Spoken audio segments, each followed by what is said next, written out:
Hi, I'm Angad, and today we will be talking about the impact of the Middle East crisis, the geopolitical scenario on the real estate market in India. My name is Angad. I am third generation in my family business, and one of them is real estate. And I am primarily living in the city of Gurgaon, as most of us know it, in Haryana. And for more than 20 years, I am very active in the investors circle in the north. And obviously, over my years of experience, I have also understood the whole dynamic of the real estate market in other parts of the country as well. Now, while the most of the creators and influencers in the real estate space are helping a seller sell a home, they are working with developers, they are working with builders to sell their homes. I primarily am an advisor and I advise the buyers buy their home or invest in the right places. And my intention here is of sharing my content to help you build your net worth, help you generate multiple properties. Today, the topic that we will be talking about is the impact of the geopolitical situation and the Middle East crisis on the Indian real estate. So let's get right on to it. What exactly is going on? हमने अभी news में देखा है कि यार LPG के prices बढ़ गए हैं, हमने न्यूज़ में देखा है कि पूरी सप्लाई चेन डिसरप्ट हो गई है, हम ये सब चीज़ें सुन रहे हैं. And those of us who are doing good business, those of us who are in our own family businesses, we are looking at कि यार डिसरप्शन तो हो रही है. तो उस डिसरप्शन का रीज़न क्या है? हम सबसे पहले वहाँ से स्टार्ट करते हैं. डिसरप्शन का रीज़न है जो प्राइसिंग इंक्रीज़ हो रही है. अभी a little while back I think I received a notification from the labor ministry कि यार हमारी अब जो लेबर कॉस्ट भी है ना वो भी अप्रॉक्सीमेटली 30 to 35% इंक्रीज़ हो रही है हरियाणा में. अब ये इंक्रीज़ क्यों हो रही है? क्योंकि यार खर्चे बढ़ गए हैं. हमें ये समझना पड़ेगा कि जो लेबर है, जो एंड में जो वर्कर है, अब वो वर्कर आपकी बिल्डिंग भी बना रहा है, वो वर्कर बैठ के आपके सीमेंट भी बना रहे हैं, वो वर्कर आपका सरिया भी काट रहा है. So not just the labour who is making the building, it is the supplier of those building raw material as well. So for example, you make windows, you make glass, you make doors, you make furniture. Everyone has labor, everyone uses labor. Every factory uses gasoline, LPG, cylinders, electricity. सबके prices increase हो रहे हैं. तो ये सारा जो impact आएगा, ये सिर्फ फर्स्ट पॉइंट की बात कर रहा हूँ, ये सारा इम्पैक्ट आएगा, ये कहाँ आएगा? ये आएगा एंड यूज़र को.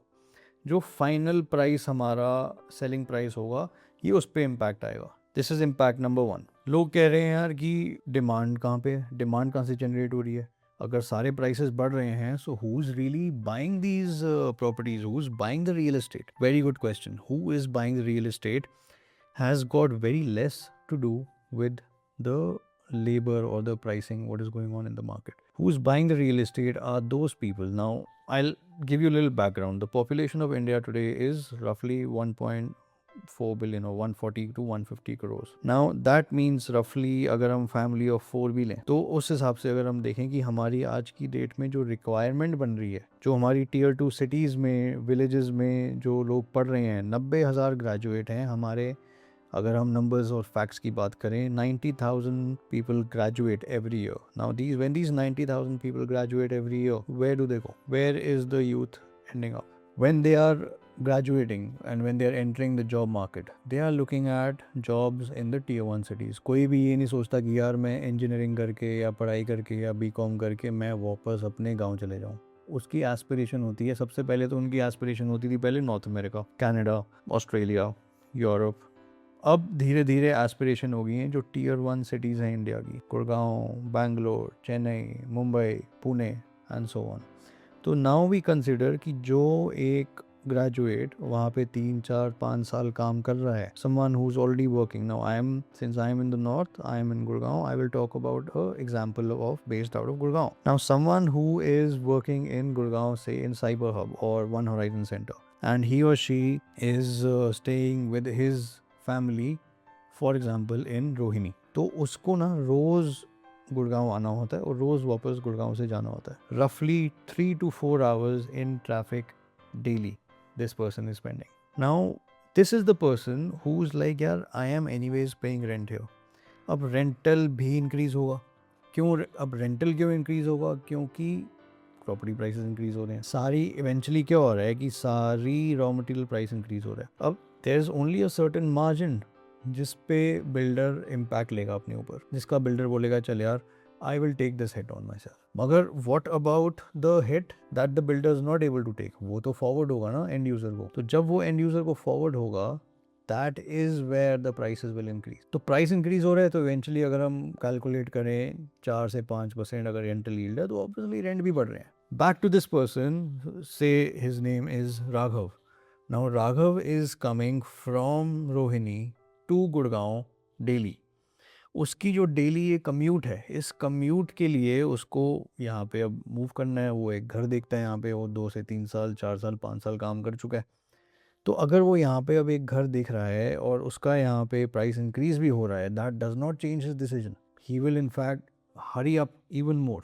तो दिस इज फर्स्ट पॉइंट। अब क्या हो रहा है कि इवन जो नेक्स्ट जनरेशन पे जो बिल्डर्स आ रहे हैं, जो बिल्डर्स वो हैं जो अपना घर ऑलरेडी प्रोसेस में ले चुके हैं, कंस्ट्रक्शन लिंक प्लान्स थे इनके, वो कंस्ट्रक्शन लिंक प्लान्स आ चुके हैं, पेमेंट्स हो रही हैं। You should thank your stars कि आपने ये पेमेंट्स कर दी हैं, क्योंकि अब बिल्डर अपने प्राइसेस नहीं बढ़ाएगा। मगर इसमें क्या होगा, there could be, you could see certain delays in the delivery of your projects. This will be another impact. So for those of you who have bought already a construction link plan and who have made 10, 20, 30, 40, 50% payment of your flats, you will see there is a huge possibility of a delay.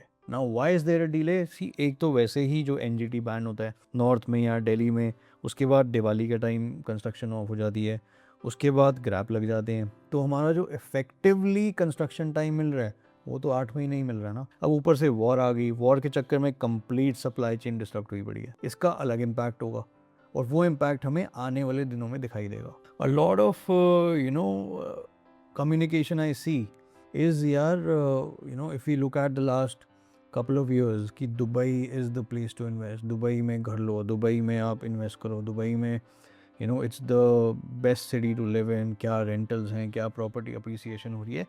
And over the last years I have always told my audience, do not invest in Dubai. अब जिसने किया है invest वो देख लो उनका क्या हाल है। In fact जो दुबई में इरानियंस हैं जिनकी प्रॉपर्टीज़ हैं उनको भी कन्फिस्केट कर रहे हैं। तो अगर आपका अपना देश नहीं है वो, आप वहाँ पे प्रॉपर्टी ओन करके कर भी क्या लेंगे? कल को अगर इंडिया और दुबई में कुछ अनबन हुई, वो तो आपकी भी प्रॉपर्टी ले जाएंगे यार, फिर क्या करोगे आप? So it is safest and it is best to have your property in your own country, even better in your own city, preferably when I say in your own city, if you are a tier 1 person. अब अगर आप बोलो नहीं यार मैं तो XYZ village में belong करता हूँ, मुझे तो वहीं पे कोठी बनानी है, भाई आपको ये देखना है आप रहते कहाँ पे हो। If your job, if your entire setup is based in out of a tier 1 city, for example Bangalore, and your village is say 200 kilometers from Bangalore, you have to buy a house, or you should be advised to buy a flat or a house in the place where you are living, where your kids are going to school, not back in your hometown. नहीं यार, मेरे forefathers का सपना था अपना घर हो, अपने घर के आगे इतना बड़ा लॉन हो, बगीचा हो, बगीचे में आम का पेड़ हो और वो आम के पेड़ से हमारे बच्चे आम खाएं। वो सिर्फ मूवीज़ में होता है। हम प्रैक्टिकली की बात करेंगे, आप कितने दिन जाओगे अपने गांव में रहने? आपके बच्चे तो वहाँ पे स्कूल नहीं जाएंगे ना। तो ये जो, and I will do a separate webinar where I will only talk about buying a land which is like acquiring a plot and building a house on it, or you should go for a flat. So I have made a detailed analysis and I am working on it, and based on that analysis I will be hosting a webinar very very soon on this topic. And if you are interested to watch that webinar, you must WhatsApp me on the number given in the description below, and we will share the link with you. So the next point here is, what will be the impact on the commercial real estate? Now what will be the impact of war on the commercial real estate? Now here we have to look very closely. Commercial real estate mein ab lately, especially after COVID, we have all seen this trend, which is the trend of work from home. अब इस particular trend में if you are working from home, जो commercial real estate है ना, उसकी वो attractiveness इतनी नहीं रही है यार। होम तो सबको चाहिए, घर तो सबको चाहिए, रहना सबको है। तो रहने के लिए I always recommended everyone I have advised commercial real estate. Yes, it sounds very attractive, it sounds very good यार, 6% rental yield आ रही है, but over the long term, always go for the residential real estate. Why not commercial? Because जो ढंग का commercial real estate है ना, ये आप हमेशा देखना, आप जिस भी सिटी में हो, जो ढंग का real estate है वो कभी भी जो डेवलपर है या बिल्डर है वो बेचता ही नहीं है, वो लीजिंग के लिए ही होता है. फॉर एग्जाम्पल दिल्ली में या गुड़गांव में DLF का पूरा साइबर हब है, उसने नहीं बेचा है, वो सारा लीज पे है. एम्बियंस मॉल है, कोई भी नहीं बेचा, सब कुछ लीज पे है. क्योंकि जो ये बेच देते हैं, अब I will not name the property, but golf course road पे अगर हम एक मॉल देखें जहाँ पे मर्सिडीज का शोरूम है, that is again you look at the condition of that mall. It has recently there has been a transaction of that place, but irrespective look at the condition of that place, because जब तक builder के हाथ में या developer के हाथ में वो कमर्शियल प्रॉपर्टी है तब तक उसकी मेंटेनेंस हो रही है, उसके AC, फंक्शन प्रोजेक्ट, पंखे, फ्लोरिंग, सब कुछ सही चल रहा है. मगर जैसे ही ये सेल ऑफ हो जाते हैं उसके बाद एक RWA बनती है, उनकी एक अपनी वेलफेयर एसोसिएशन बनेगी, उसके बाद वो उसका प्रेसिडेंट बनेगा, और वो इन्हीं झमेलों में कम्युनिकेशन होते रहता है कि पार्किंग साफ़ करें, साफ़ करने का पैसा कितना लें, सिक्योरिटी गार्ड्स कितने होने चाहिए, और ये सब झमेले में प्रॉपर्टी की मेंटेनेंस ख़राब हो जाती है. तो ये अनदर पॉइंट है. And in fact I will do another detailed webinar where I will only talk about commercial real estate versus residential real estate. Where should you invest if you are wanting to acquire multiple properties? So back to this point कि यार war का impact क्या हो रहा है. War का impact यार prices increase होने हैं. जो नए प्रोजेक्ट आएंगे उसमें भी बिल्डर अब सोच समझ के वेट कर रहे हैं. वो देख रहे हैं यार कि मेरा स्टील का प्राइस, सीमेंट का प्राइस, लेबर का प्राइस, सारे प्राइसेस इंक्रीज हो रहे हैं. तो डेफिनेटली जो नए लॉन्चेस आएंगे उनके प्राइसेस और इंक्रीज होंगे. जो आपको रेडी टू मूव इन है उसके भी प्राइसेस इंक्रीज मिलेंगे. तो रेंटल भी इंक्रीज हो रहा है. तो यहाँ पे ये जो लोग वेट कर रहे हैं ना कि नहीं जी मार्केट क्रैश होने वाली है या प्राइसेस कम होंगे, नहीं होने वाला वो. Don't wait for that. आप देखो यार गुड़गांव की पॉपुलेशन आज की डेट में 25 से 30 लाख के बीच में है और ये इंक्रीज ही हो रही है. फॉर्च्यून 500 में से 300 कंपनियां गुड़गांव में है. अब वो 300 कंपनियों की ने जो एम्प्लॉयमेंट जनरेट करी है, उन एम्प्लॉयज़ को रहने के लिए जगह तो चाहिए ना. और ऊपर से जो हर साल 90,000 से ज़्यादा बच्चे ग्रेजुएट हो रहे हैं. Now when those kids are graduating they also are looking for a job. If they are looking for a job they need a place to stay. अच्छा नहीं जी वो तो PG में रहेंगे, ठीक है वो PG में रहेंगे, मगर जो उनके सीनियर्स हैं वो तो PG से निकलेंगे और एक 2 BHK, 3 BHK, 4 BHK में शिफ्ट होंगे. तो demand is ever increasing in the city of Gurgaon. For example, Gurgaon I am talking because I am living here. Similar dynamic would be in other tier 1 cities. Bangalore है south में, मुंबई है, चेन्नई है, हर जगह यही situation है. तो those of you who are waiting and thinking कि नहीं यार प्राइसेस तो ना यार हम वेट करेंगे यार प्राइसेस कम होंगे. Don't wait for a price correction. Do not wait for a price revision. And the impact of the war, I mean, I would love if the war is over, and I would love it if the whole situation comes back to normal again.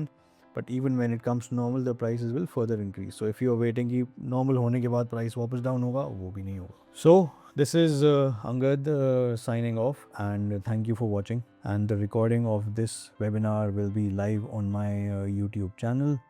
And in case you have any questions, or in case you want me to talk about any topic, you can comment or message me in the WhatsApp number below. What I am really doing here is I am helping you build multiple properties. I am helping you build generational wealth for you and your family. And follow me, subscribe to this channel if you found this video useful, and share it with someone who you think would like to watch it.